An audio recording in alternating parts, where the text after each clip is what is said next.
క్రీస్తు అనేక పాపములు భరించుటకు ఒక్కసారే అప్పగించబడ్డాడు. 9వ అధ్యాయం 28వ వచనం హెబ్రీ పత్రిక. అలాగుననే క్రీస్తు కూడా అనేకుల పాపములను భరించుటకు ఒక్కసారే అర్పింపబడి తన కొరకు కనిపెట్టుకుని ఇండువారి రక్షణ నిమిత్తము పాపము లేకుండా రెండవసారి ప్రత్యక్షమగును అంటాడు. అలాగుననే క్రీస్తు కూడా అనేకుల పాపములు భరించుటకు ఒక్కసారి అర్పించబడ్డాడంట. అనేకులు పాపములు భరించటానికి ఒక్కసారి అర్పించబడ్డాడు. తన కొరకు కనిపెట్టుకుని ఇండు వారి రక్షణ నిమిత్తము రెండవసారి ఏంటంట, పాపము లేకుండా రెండవసారి ప్రత్యక్షమవును అంటే, రెండవసారి పాపం లేకుండా ప్రత్యక్షమవును అంటే అర్థమేంటి? రెండవసారి పాపం లేకుండా ప్రత్యక్షమవుతాడంట. మరి మొదటిసారి ఏమైంది? పాపం లేకుండా వచ్చాడా, లేకపోతే ఎలా వచ్చాడు? ఈ పాపము లేకుండా ప్రత్యక్షమవును అనేది ఎందుకు చెప్పబడింది ఇక్కడ? ఇది మనం అర్థం చేసుకోవాలి. యేసుక్రీస్తు మొదటిసారి ఈ లోకానికి వచ్చింది ఏ శరీరంతో వచ్చాడు? పాప శరీరాకారంతో వచ్చాడు. ఈ శరీరానికి ఉన్న స్వభావం ఏంటి? ప్రకృతి సంబంధమైన శరీరానికి ఉన్న స్వభావం ఏంటి? ప్రకృతి చేత ఆకర్షించబడింది, ప్రకృతి చేత లోపరచబడేటటువంటి శరీరంతోనే వచ్చాడు. కానీ వచ్చిన ఆయన ఆత్మచేత శరీర క్రియల్ని చంపాడు. ఆయన పాపము చేయలేదు. ఆయనలో ఏ కపటము లేదు. ఆయన అన్ని విషయాల్లో మన వల్ల శోధించబడ్డా కూడా ఆయన పాపము లేనివాడుగానే ఉన్నాడు. మన వల్ల శోధించబడ్డాడు అంటే శోధించబడే శరీరము, మన వల్లే శోధించబడే శరీరం. అలాంటి శరీరంతో వచ్చాడు. దానికి ఏ స్వభావం ఉంది? ప్రకృతికి లోబడేటటువంటి స్వభావం ఉంది. ఆదాముకు కూడా ప్రకృతికి లోబడే శరీరమే ఉంది. ఆదాముకు ప్రకృతికి లోబడే శరీరం లేకపోతే ఆదాము ఎందుకు లోబడ్డాడు? ఎందుకు తప్పు చేశాడు? ఆదాము తర్వాత వాళ్ళు వీళ్ళు ఆదాముకు కలిగిన ఆదాము పాపం చేస్తాం వలన ఆ పాపమే ఆదాము తర్వాత వాళ్ళకు వచ్చేసిందే అని చెప్తా ఉన్నారు. ఈ సిద్ధాంతం పూర్తిగా రాంగ్. ఆదాము పాపం చేస్తాం వలన ఆదాము తర్వాత ఉన్న వాళ్ళు పాపము చేయకపోయినా పాపులుగానే పుడుతున్నారు అనే సిద్ధాంతం రాంగ్. అయితే సమస్య ఏంటంటే వీళ్ళు తెలుసుకోవాల్సింది వీళ్ళందరూ ఏంటంటే, అసలు ఆదాముకు కూడా దేవుడిచ్చిన ఈ శరీరము ప్రకృతి సంబంధమైన శరీరమే అని ముందు గుర్తించాలి. అది ఆత్మ సంబంధమైనది కాదు. నువ్వు మన్ను కనుక నువ్వు తిరిగి మన్నైపోతావు అన్నాడు. మట్టి శరీరమే. ఈ మట్టి శరీరం ఎక్కడిది? ప్రకృతిలోంచి వచ్చిన శరీరముకున్న క్యారెక్టర్స్ ఏంటి మనం తెలుసుకోవాలి. శరీరానికి ఆత్మ శరీరానికి విరోధంగా అపేక్షిస్తే ఇవి ఒకదానికొకటి విరోధంగా ఉంటాయి. ఎప్పటి నుంచి? ఈ రోమపత్రికలో గల్తీ పత్రికలు రాసినప్పటి నుంచి కాదు. ఆదాముకి దేవుడు ఆ శరీరాన్ని ఇచ్చినప్పుడే నుంచే ఆ శరీరానికి ఉన్న తత్వం అది. ఆ తర్వాత ఆదాము నుండి విడిపోతారు కదా. ఇప్పుడు జీవము గల ప్రతివానికి తల్లి ఎవరు చెప్పండి? అంటే జీవము గల ప్రతివానికి తల్లి అవ్వ అయితే, మరి ఇప్పుడు ఆదాము కాడి నుంచి మరి ఆత్మలు ఎవరి నుంచి విడిపోతున్నాయి? శరీరాలు ఎవరి నుంచి విడిపోతున్నాయి? ఇది మనకు కావాలి. ఆదాము కాడి నుంచి అవ్వ, ఆదాములోంచి అవ్వను వేరుపరిచాడు. ఆదాము నుంచి అవ్వను వేరుపరిచాడు. ఏం వేరుపరిచాడు? శరీరాన్న, ఆత్మను కూడానా? శరీరాన్ని ఆదాము నుండి వేరుపరిచాడు, ఆత్మను కూడా ఆదాము నుండి వేరుపరిచాడు. మళ్ళీ పక్కటెంపుకు తీసి బొమ్మను చేసి బొమ్మను చేసి మళ్ళీ దేవుడు ఆదాము నుండి వేరుపరిచాడు. అందుకనే ఒకని నుండి ప్రతి జాతి మనిషిని ఆయన సృజించాడు అనేసి అపోస్తుల కార్యము 17:26లో రాయబడి ఉంది. ఒకరి నుండి. అలాగే జీవము గల ప్రతి వానికి తల్లి అని మరి మనం చూసుకున్నప్పుడు ఆదికాండంలో ఆదికాండము 3వ అధ్యాయము 20 వచ్చిన ఆదికాండము 3వ అధ్యాయము ఆదికాండము 3వ అధ్యాయం 20 వచ్చిన ఆదాము తన భార్యకు అవ్వ అని పేరు పెట్టెను. ఏలైనగా ఆమె జీవము గల ప్రతివానికి తల్లి. చూడండి, జీవము గల ప్రతివానికి తల్లి అంటే దేనికి తల్లి?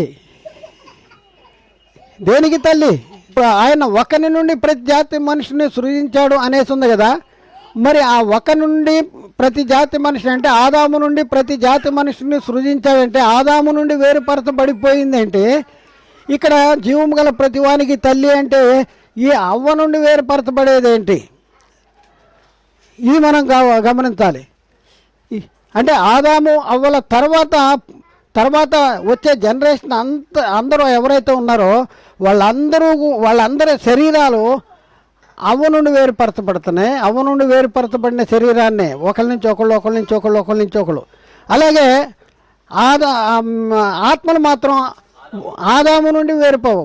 ఆదాము దేవుని నుండి అయితే ఆ తర్వాత ఆదాము నుండి వేరుపరచబడిన ఆత్మలు మనం అందరం. శరీరాలేమో అవ్వ నుండి వేరుపరచబడిన శరీరం మనం తెచ్చుకుంటున్నాం. మన శరీరానికి తల్లి ఎవరు చెప్పండి? డిఎన్ఏ వీళ్ళు ఇచ్చేసి డిఎన్ఏ ఈరోజు కనుక్కునే మనం అందరము ఒక తల్లి బిడ్డలమే అనేసి ఇప్పుడు శాస్త్రం కనుక్కుంది. డిఎన్ఏ శరీరాలకి తల్లి కనుక్కుంది. మరి ఆత్మలకి తండ్రిని కనుక్కుంటానికి ఇలా చేతకాట్లా. ఆత్మలకి తల్లి ఎవరు కనుక్కుంటానికి వీళ్ళ చేతకాట్లా. దైవ కణము ఎక్కడి నుంచి ఉత్పత్తి అయింది, అసలు ఏంటి దాని సంగతి ఇంకా ఇంతవరకు కూడా వీళ్ళు తెలీదు, తెలుసుకోలేరు. బైబిల్ దగ్గరికి వస్తే వాళ్ళు నమ్మగలరు. చూడలేరు. ఇది చూసేది కాదు. ఇది చూస్తే కనిపెట్టేది కాదు. విని చదివి నమ్మవలసింది. దైవ కణాన్ని గురించి మనం తెలుసుకోవాల్సింది. చూస్తే తెలుస్తుంది దైవ కణము ఎలా, ఆ కణానికి ఎంత శక్తి ఉంది, ఏం చేస్తుంది, ఇవన్నీ తెలుసుకోగలరు. అయితే ఇక్కడ మనం పరిశీలన చేస్తే యేసుక్రీస్తు శరీరానికి కూడా మరి తల్లి అవ్వేనా? యేసుక్రీస్తు శరీరానికి కూడా తల్లి అవ్వేనా? అవునా కాదా? యేసుక్రీస్తు శరీరం కూడా ఎవరి శరీరాన్ని మనం పంచుపుడుతున్నాము? అవ్వ శరీరాన్ని పంచుపుడుతుంది. మరి కన్య మరి ఎవరి శరీరానికి పంచు పుట్టింది? కన్య మరే నుండి విడిపోయినటువంటి ఆ శరీరము ఎవరి శరీరాన్ని నుంచి పంచు పుట్టాడు? అందుకనే ఇక్కడ స్పెషల్గా రాశాడు, రెండవసారి పాపము లేకుండా వచ్చును అంటే మొదటిసారి ఆయన ధరించుకున్న శరీరము మనలాంటి శరీరం. ఆయన అన్ని విషయాల్లో మన వల్లే శోధించబడ్డాడు, కానీ పాపము లేకుండా ఉన్నాడు. శోధించబడేటటువంటి శరీరం ఆయన. శోధించబడని శరీరం ఉంటే ఎందుకు శోధకుడు వస్తాడు? శరీరం ఎలాంటిది? శోధనకు లోబడే శరీరము. ఆ శోధనకు లోబడే శరీరం కలిగి ఉండి శోధనలను జయించాడు యేసుక్రీస్తు. మన వల్లే శోధించబడ్డాడు, కానీ ఆయన అన్ని విషయాల్లో శోధించబడ్డాడు, కానీ ఆయన పాపము లేనివాడుగా ఉన్నాడు.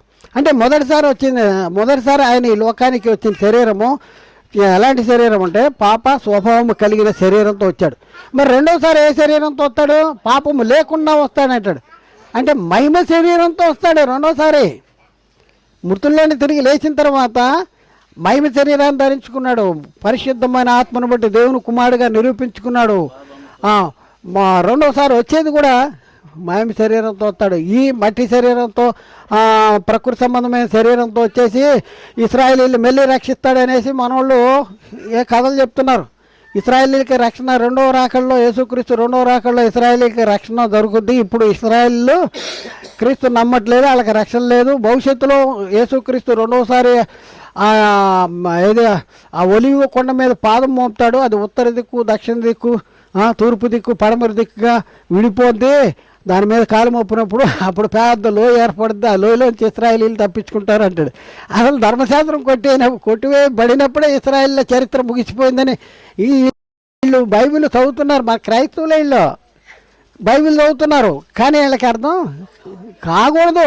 దెయ్యం ఇది, సైతాను, వాళ్ళ మనోనేత్రాలకి గుడితనం. దేవుని స్వరూపి అయిన క్రీస్తు మహిమను కనపడుతూ సువార్త ప్రకాశము వారికి ప్రకాశింపకుండా నిమిత్తము ఈ యుగ సంబంధమైన దేవత అవిశ్వాసులైన మనోనేత్రాలకి. మరి క్రీస్తు దగ్గరికి వచ్చిన తర్వాత ఏమవుతుంది?